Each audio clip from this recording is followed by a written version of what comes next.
চুঙাপুটত প্ৰধানমন্ত্ৰীৰ 121তম মন কী বাত অনুষ্ঠিত 3 শতাধিক লোকৰ অংশগ্ৰহণ প্ৰধানমন্ত্ৰীৰ মন কী বাতৰ অন্তত আগন্তুক পঞ্চায়ত নিৰ্বাচনত 56 নং ঢালিগাঁও গাঁও পঞ্চায়তৰ অন্তৰ্গত 1 নং ক চুঙাপুটা গাঁও পঞ্চায়তৰ সদস্য পদৰ বাবে ৰাইজৰ মনোনীত প্ৰাৰ্থী চম্পা দেৰ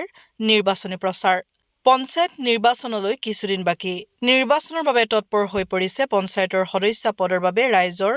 মনোনীত প্ৰাৰ্থী চম্পা দে এইদৰে সমদল কৰি পুৰুষ মহিলাই এনেদৰে নিৰ্বাচনী প্ৰচাৰত ব্যস্ত হৈ পৰিছে আগন্তুক পঞ্চায়ত নিৰ্বাচনৰ বাবে উক্ত অঞ্চলৰ ৰাইজৰ ৰাস্তা ঘাটৰ লগতে বিভিন্ন সমস্যা সমাধানৰ বাবে নিৰ্বাচনত অৱতীৰ্ণ হৈছে প্ৰাৰ্থী চম্পা দে